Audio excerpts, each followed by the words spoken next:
గురుర్బ్రహ్మా గురుర్విష్ణుః గురుర్దేవో మహేశ్వరః గురుః సాక్షాత్ పరం బ్రహ్మ తస్మై శ్రీ గురవే నమః. వాగర్ధావివ సంపృక్తౌ వాగర్ధ ప్రతిపత్తయే జగతః పితరౌ వందే పార్వతీ పరమేశ్వరౌ. ఆపదామపహర్తారం దాతారం సర్వసంపదాం లోకాభిరామం శ్రీరామం భూయో భూయో నమామ్యహం. శ్రీరామచంద్రం శ్రితపారిజాతం సీతాముఖాంబోరుహచంచరీకః సమస్తకల్యాణగుణాభిరామः నిరంతరం మంగళమాతనోతు. హరి ఓం. పరమేశ్వర స్వరూపైన సభకి నమస్కారం. ఆదిత్య వైభవము. ఆదిత్యుడు అంటే ఎవరో కాదు, సూర్యనారాయణమూర్తి. కశ్యప ప్రజాపతికి ఇద్దరు భార్యలు, దితి అదితి. దేవతలందరూ కూడా అదితి యొక్క సంతానం. రాక్షసులు దైత్యులందరూ కూడా దితి యొక్క సంతానం. దేవతలందరూ కూడా అదితి సంతానమైన అందరినీ ఆదిత్యులు అని పిలవరు. ఒక్క సూర్యనారాయణమూర్తిని మాత్రమే ఆదిత్యుడు అని పిలుస్తారు. అంటే కడుపారనివ్వాని కన్న తల్లి అని ఇంతమంది బిడ్డల్ని కన్నా సూర్యనారాయణమూర్తి తీసుకొచ్చినంత గౌరవాన్ని, ఆయన లోకహితం కోసం పడేటటువంటి శ్రమని ఇతరమైనటువంటి దేవతాస్వరూపములు ఏవీ కూడా చూపించినటువంటి కారణం చేత తల్లి అదితి తన పేరు చేత పిలవబడడానికి ఒక్క సూర్యనారాయణమూర్తి విషయంలోనే ఎక్కువ ప్రీతి చూపించింది. సూర్యనారాయణమూర్తి తల్లి యొక్క పరిపూర్ణమైనటువంటి ప్రేమకి, తల్లి యొక్క సంతృప్తికి కారణమైనటువంటి వాడు. అందుకే తల్లి పేరు తనకి పుణికి పుచ్చుకున్నాడు, ఆదిత్యుడు అని పిలువబడ్డాడు. ఆ సూర్యనారాయణమూర్తి విషయంలో ఒక విశేషం ఉంది. ఆయన సువతి ప్రేరయతి వ్యాపారేష్వితి సూర్య అని ఆయన గురించి అమరకోశం వ్యాఖ్యానం చేస్తుంది. ఆయన కేవలం ఏదో వెలుగుల ముద్ద ఒక్కటే కాదు, సమస్త జీవులను వాళ్ళు చెయ్యవలసినటువంటి కార్యకలాపముల వైపుకి ఉన్ముఖం చేస్తాడు. ఆ చైతన్య స్ఫూర్తినిస్తాడు. అందుకే సూర్యుడు అంటే కేవలముగా ఏదో ఒక కాంతి ముద్ద మాత్రమే కాదు, ఆయన పరబ్రహ్మస్వరూపం. ఈ కంటితో చూడడానికి వీలైనటువంటి పరబ్రహ్మస్వరూపం లోకంలో సూర్యుడొక్కడే. అందుకే ఉపాసనా విధానంలో సూర్యనారాయణమూర్తి గురించి ఒక ప్రత్యేకమైనటువంటి విషయాన్ని ప్రస్తావన చేస్తారు. సాధారణంగా మనం పూజ చేసేటప్పుడు మనసు నిలబడడానికి ఎదురుగుండా ఏదో ఒక మూర్తిని ఉంచుకుంటాం. ఏదో విఘ్నేశ్వర మూర్తో, లేకపోతే సుబ్రహ్మణ్యుడో, పార్వతీ పరమేశ్వరులో, లక్ష్మీనారాయణులో ఏదో ఒక మూర్తిని ఉంచుకుంటాం. కానీ నేను ఏదో ఒక ఊరు వెళ్ళాననుకోండి, నాతో ఒక భగవన్మూర్తిని, ఒక పటాన్నో దేన్నో తీసుకెళ్ళడం మర్చిపోయాను. అప్పుడు నేను పూజ చెయ్యాలి అంటే ఎలా పూజ చెయ్యాలి అని అడిగితే ఉపాసనా విధానంలో ఒక విశేషాన్ని చెప్పారు. సూర్యనారాయణమూర్తి వంక చూస్తూ పూజ చేస్తే చాలు, ఏ మూర్తి అక్కర్లేదు, ఏ మూర్తి దగ్గర ఉండవలసినటువంటి అవసరం లేదు. సూర్యుడు ప్రత్యక్షమైనటువంటి భగవత్ స్వరూపం, పరబ్రహ్మస్వరూపం. అటువంటి పరబ్రహ్మస్వరూపమైనటువంటి సూర్యనారాయణమూర్తి కన్నుల ముందు ప్రకాశిస్తూ దర్శనమిస్తూ ఉండగా ఏ మూర్తి యొక్క అవసరం లేకుండా, అంటే నా ఉద్దేశ్యం ఇంటి వద్ద ఉన్నప్పుడు అని కాదు, ఏదైనా ఊరు వెళ్ళినప్పుడు దగ్గర భగవన్మూర్తి లేనప్పుడు పూజ చెయ్యవలసి వస్తే సూర్యుణ్ణి దృష్టిలో పెట్టుకుని పూజ చేసేయచ్చు. ఆ పూజ పరిపూర్ణమైపోతుంది.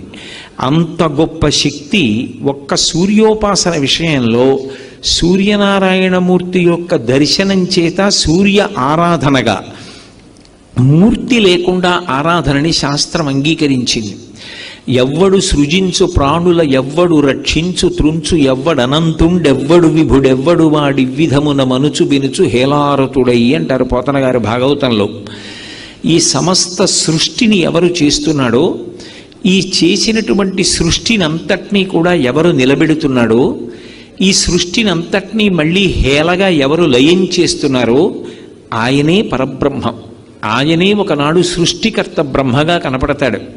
ఆయనే ఒకనాడు స్థితికర్త శ్రీ మహావిష్ణువుగా కనపడతాడు. ఆయనే ప్రళయకర్త అయినటువంటి మహేశ్వరుడిగా కనపడతాడు. కానీ సూర్యనారాయణమూర్తి దగ్గరికి వచ్చేటప్పటికి ఒక విశేషం ఉంది. పరబ్రహ్మస్వరూపం అనుభవంలోకి వస్తుంది తప్ప పరబ్రహ్మముగా ముగ్గురు మూర్తుల యొక్క కలయిక స్వరూపంగా కరచరణాదులు లేకుండా ఈ మాంస చక్షువుతో దర్శనం చేయడానికి వీలైనటువంటి వెలుగుల ముద్దయినటువంటి పరబ్రహ్మస్వరూపం ఏది అంటే ఒక్క సూర్యనారాయణమూర్తి. మిగిలిన వాళ్ళెవరినైనా సరే కరచరణాదులతో కూడినటువంటి మూర్తిని మనం ఒక విగ్రహంగా ఉపాసన చేస్తాం. ఒక్కొక్కసారి ఆయన అనుగ్రహిస్తే ఏ రూపంలో మనం ఆరాధన చేశామో ఆ రూపంలో దర్శనాన్ని ఇస్తూ ఉంటాడు. వేదాహమేతం పురుషం మహాంతం ఆదిత్యవర్ణం తమసస్తుపారే సర్వాణి రూపాణి విచిత్య ధీర నామాని కృత్వాభివదన్ యదాస్తే అంటారు. ఎవరెవరు ఏ రూపంలో చూడాలని కోరుకున్నారో వాళ్ళకి ఆ రూపంలో అనుగ్రహిస్తాడు. పరిత్రాణాయ సాధూనాం వినాశాయ చ దుష్కృతాం ధర్మ సంస్థాపనార్థాయ సంభవామి యుగే యుగే. పరమ భాగవతోత్తములైనటువంటి వారు అంతటా నిండిపోయినటువంటి ఆ పరబ్రహ్మాన్ని ఒక రూపంతో చూడాలి అని కోరుకున్నప్పుడు ఘనీభవించినటువంటి నీతి ముద్దల ఒక రూపాన్ని తీసుకుని ఆ రూపంతో దర్శనాన్ని ఇస్తాడు. నిజానికి అలా రూపంతో ఆయన పరిమితం అయిపోయాడు అన్నది సిద్ధాంతం కాదు. అలా కరచరణాదులతో ఒక రూపంలో దర్శనమివ్వగలడు తప్ప పరబ్రహ్మస్వరూపంగా ఆయన ఉనికి అనుభవమునకు అందుతుంది. అద్వైతానుభూతిగా అనుభవంలో అందుతుంది ఆ పరబ్రహ్మం. కానీ అటువంటి పరబ్రహ్మమైనటువంటి స్వామి మన కంటికి ఒక వెలుగుల ముద్దగా కరచరణాదులు లేకుండా, అంటే కాళ్ళు చేతులతో ఉన్నటువంటి మూర్తిగా కాకుండా దర్శనమివ్వాలి అంటే అది కేవలము ఒక్క సూర్యనారాయణ మూర్తిగానే దర్శనమిస్తాడు. మిగిలినప్పుడు ఒక మూర్తిగా భావన చేస్తే సృష్టి చేసినప్పుడు చతుర్ముఖ బ్రహ్మ అంటారు. ఆయనే లోకములను రక్షణ చేసినప్పుడు శ్రీ మహావిష్ణు స్వరూపము అంటారు. జ్ఞానాన్ని ఇచ్చి అజ్ఞానాన్ని లయం చేసేస్తే పరమ కారుణ్యము కలిగినటువంటి పరమశివస్వరూపంగా మహేశ్వరుడిగా కీర్తిస్తారు. కానీ ఈ ముగ్గురు మూర్తులు కూడా ఒక్క సూర్యనారాయణమూర్తి యొక్క తేజస్సు మారడంలో మనకి అనుభవంలో దర్శనమిస్తాడు. ఎలా అంటే ఆయన ఉదయేతు బ్రహ్మణో రూప, ఉదయకాలంలో ఉండేటటువంటి సూర్యనారాయణమూర్తి యొక్క బింబం ఏదుందో ఆ బింబాన్ని బ్రహ్మగారిగా సృష్టి చేసేటటువంటి చతుర్ముఖ బ్రహ్మ యొక్క కాంతిగా అందరూ కూడా భావన చేస్తారు. ఎందుకని అంటే బ్రహ్మగారి యొక్క ఇల్లాలు బ్రాహ్మి. బ్రాహ్మి అంటే సరస్వతీదేవి. సరస్వతీదేవి యొక్క కటాక్షము కలుగుట అన్న మాటకు అర్థం ఏమిటంటే తెలియని విషయము తెలియుట దగ్గర ప్రారంభమై వివేకమునందు పరిసమాప్తమగుట. విషయాన్ని తెలుసుకుంటూ వెళుతున్నాను అనుకోండి, ఏదో ఒక విషయం గురించి బాగా ఆలోచించాను, ఇప్పుడు నాకు అర్థమైంది అంటాను. ఇలా తెలుసుకుంటూ వెళ్ళేటటువంటి ప్రక్రియ సరస్వతీ కటాక్షం. చిట్ట చివరికి ఇది ఎక్కడ పూర్తయిపోవాలి అంటే చిరంజీవన్నీవ క్షపిత పశుపాశం వ్యతికర పరానందాభిక్యం రసయతి రసం తద్భజనవాన్ అంటారు శంకరాచార్యులు వారి సౌందర్యలహరిలో. చిట్ట చివరికి వివేకం కలగాలి. వివేకము అన్న మాటకు అర్థం ఏమిటంటే నిత్యానిత్య వస్తు వివేకం.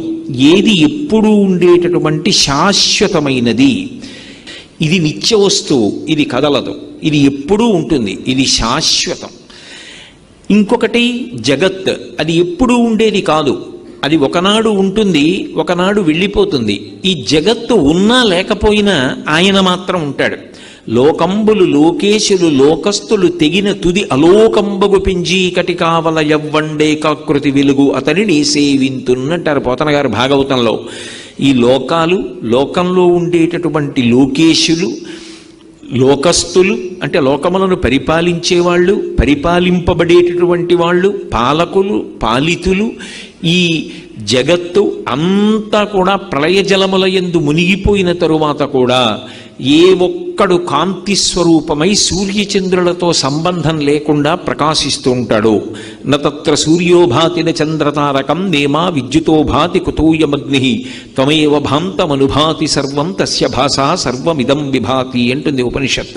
చిట్ట చివరికి అందరూ ఎక్కడికి చేరిపోవాలి అంటే ఆయనకి దగ్గరికి చేరిపోవాలి. నదులు ప్రవహించి ప్రవహించి ప్రవహించి చిట్ట చివరికి సముద్రమునందు కలిసిపోతాయి.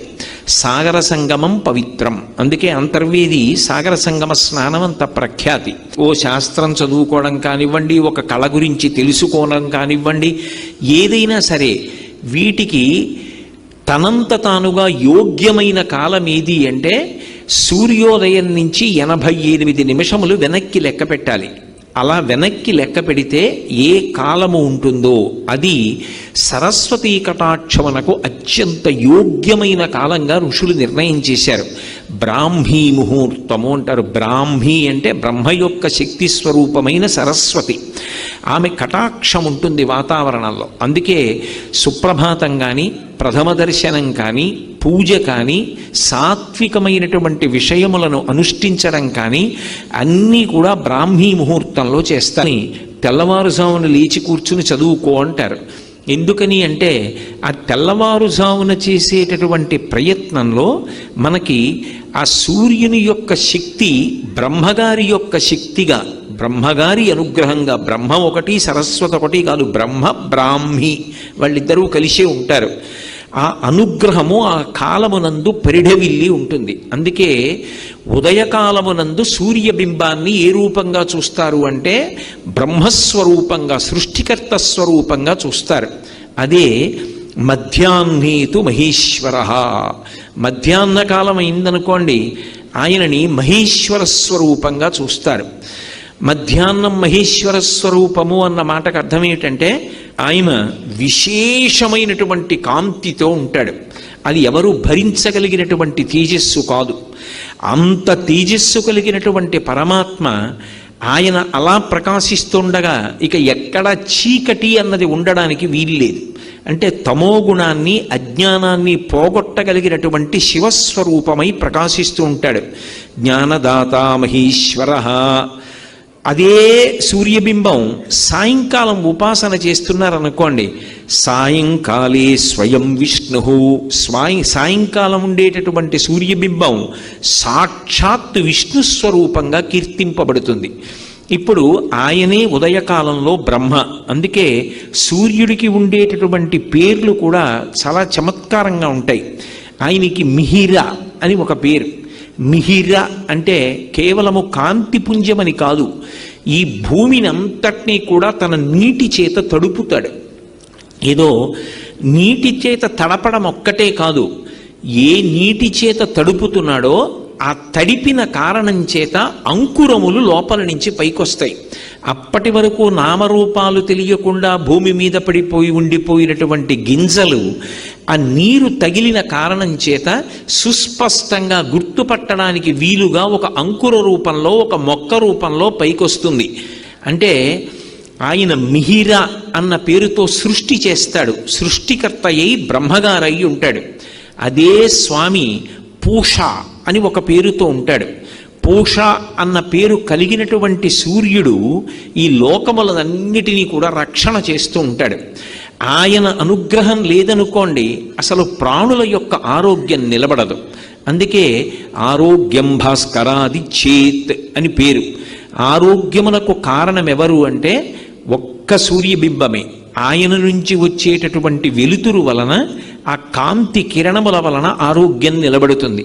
ఇప్పుడు ఆధునిక కాలంలో వైద్యులు, శాస్త్రవేత్తలు కూడా అంగీకరిస్తున్నారు.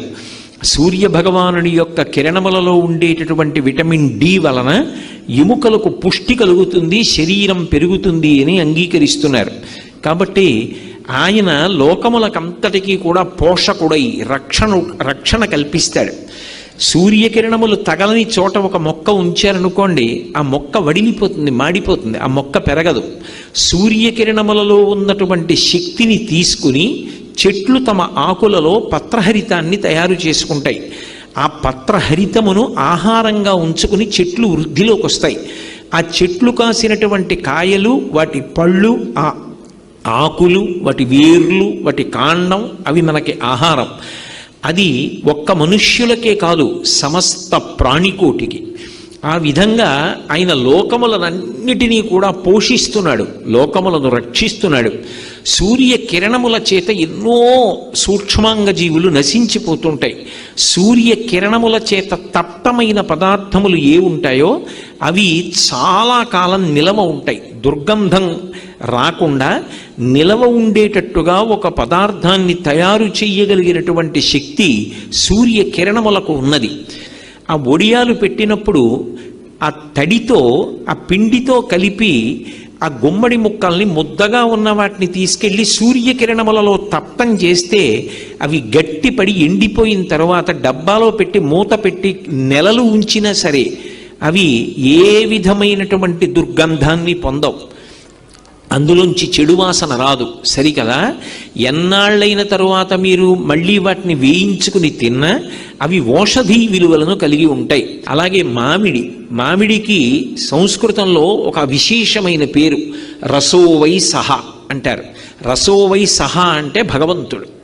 రసాలము మామిడి చెట్టు, భగవంతుడి పేరు కలిగిన చెట్టు మామిడి చెట్టు. దాని ఆకులు శుభకార్యానికి చిహ్నం, దాని కాయలు, దాని పళ్ళు విశేషమైనటువంటి ఔషధీతత్వం. అటువంటి మామిడిని నిలవ ఉంచి 365 రోజులు ఇంట్లో ఉపయోగించాలి అంటే ఒరుగులు అని మా చిన్నతనంలో మామిడి ముక్కలు చేసి సూర్యతప్తం చేస్తారు, సూర్యకిరణములలో ఎండబెడతారు.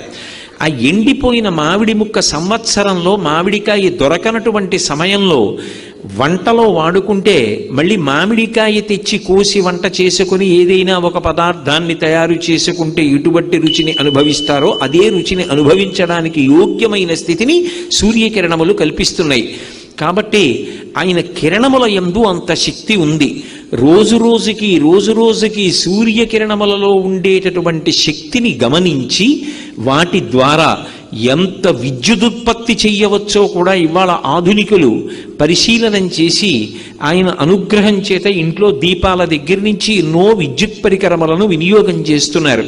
అందుకే ఆయన స్థితికర్త, లోకములన్నిటినీ కూడా నిలబెడతాడు. నిలబెట్టేటటువంటి లక్షణం ఉన్నవాడు కాబట్టి ఆయనకి పూష అని పేరు. అలాగే ఆయనకి హంస అని ఒక పేరు. హంస అన్న పేరు ఆయనకి ఎందుకు వచ్చింది అంటే ఆయన చీకటిని తొలగతోస్తాడు. చీకటిని తొలగతొయ్యడము అంటే అజ్ఞానాన్ని పోగొడతాడు. సూర్యుడు ఉదయించాడు అనుకోండి, ఉత్తర క్షణంలో చీకటి అనేటటువంటిది ఉండడానికి వీల్లేదు. ఇంకా సూర్యోదయమైనది ఇక చీకటి ఉండదు.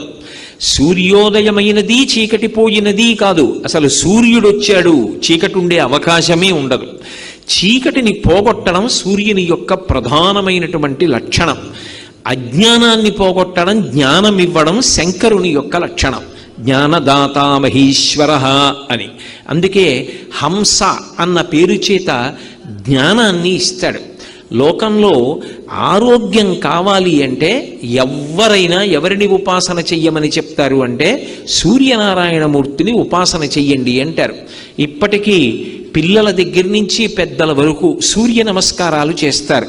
ఆ సూర్య నమస్కారాల్లో కేవలం 10 విధములైనటువంటి భంగిమలతో చేసే నమస్కారాలు ఉన్నాయి. అవి తేలికగా చెయ్యడానికి వీలుగా ఉంటాయి. ఆ సూర్య నమస్కారం చెయ్యడం కేవలము శరీరమునకు ఆరోగ్యం ఇవ్వడానికి ఒక్కదానికే కాదు, ఆ సమయంలో సూర్య బింబాన్ని ఉపాసన చేస్తారు మనసుతో. ఆ ఉపాసన చేసిన కారణం చేత దృష్టి నిలబెట్టడం కూడా అలవాటు అవుతుంది. దృష్టిని కేంద్రీకరించడం, ఒక విషయాన్ని పరిశీలిస్తున్నప్పుడు, ఒక విషయాన్ని చదువుతున్నప్పుడు, ఒక విషయాన్ని వ్రాస్తున్నప్పుడు దృష్టిని దాని మీదే కేంద్రీకరించగలిగినటువంటి శక్తి దేని వలన ఉత్పన్నమవుతుంది అంటే కేవలముగా ఆ సూర్య నమస్కారముల యందు శరీరము చేసేటటువంటి అనేక రకములైన వ్యాయామ ప్రక్రియ చేత ఆరోగ్యం పొందడమే కాకుండా మనసుని సూర్యబింబము యొక్క కదలికల మీద నిలబెట్టినటువంటి కారణం చేత కేంద్రీకరణ శక్తి కూడా పెరుగుతుంది. అంత గొప్పవి సూర్య నమస్కారాలు. కాబట్టి ఆయన జ్ఞానం ఇస్తాడు, హంస అని కీర్తింపబడతాడు. అందుకే ఉదయకాలమునందు బ్రహ్మస్వరూపంగా, మధ్యాహ్న కాలమునందు మహేశ్వర స్వరూపంగా, సాయంకాలంలో కేవలము విష్ణు స్వరూపంగా, బ్రహ్మ విష్ణు మహేశ్వరులుగా ఒకే మూర్తి 3 కాలముల యందు ఉపాసన చెయ్యబడేటటువంటి వాడు ఎవరు అంటే సూర్యనారాయణమూర్తి. అందుకే ఈ మాంస చక్షువునకు గోచరమయ్యేటటువంటి పరబ్రహ్మస్వరూపం ఏది అంటే సూర్యబింబమే. సూర్యబింబం కర్మసాక్షి, సమస్తమైనటువంటి కర్మలకి కూడా ఆయన సాక్షిగా ఉంటాడు. మనం ఏం చేస్తున్నాము అనేటటువంటి ప్రతి పనిని పరమాత్మ స్వరూపంగా తెలుసుకుంటూ ఉంటాడు. ఒక దీపం ఉందనుకోండి, అది కేవలం కాంతినివ్వగలదు, కానీ సూర్యబింబంలోంచి వచ్చేటటువంటి కిరణములు అలా కేవలముగా కాంతినివ్వడం కాదు, దాని యందు ఒక విశేషమైనటువంటి శక్తి ఉంటుంది. ఆ శక్తిని ఋషులు గమనించారు. అది ఏ శక్తి అంటే అది లోపల ఉండేటటువంటి హృదయ పద్మాన్ని వికసనం పొందేటట్టుగా చేస్తుంది. అందుకే సమస్త ప్రాణులు కూడా, సాత్విక ప్రాణులన్నీ కూడా సూర్యోదయానికి కన్ను తెరుస్తాయి. కృతఘ్నఘ్నాయ దేవాయ జ్యోతిషాం పతయే నమః అంటారు ఆదిత్య హృదయంలో. పరబ్రహ్మస్వరూపమైనటువంటి సూర్యుడు ఆకాశంలో ఉదయించేటప్పటికీ తత్పూర్వము లేచి ఎవడు ఆయనకి స్వాగతం పలకడో, ఎవరు ఆయనకి నమస్కారం చెయ్యడో వాడు కృతఘ్నుడు. పరమాత్మయే మాంసచక్షుడి చేత దర్శించడానికి వీలుగా ప్రయాణం చేసి వచ్చి దర్శనమిస్తుంటే ఆయనని దర్శించడానికి ఉత్సుకత చూపించకుండా తమోగుణ భూయిష్ఠుడై నిద్రపోయిన వాడెవరో వాడు కృతఘ్నుడు కనుక అటువంటి కృతఘ్నుణ్ణి ఆయన శిక్ష వేసి ఇబ్బంది పెడతాడు. అంటే పాఠం చెప్పి మనసు మారుస్తాడు.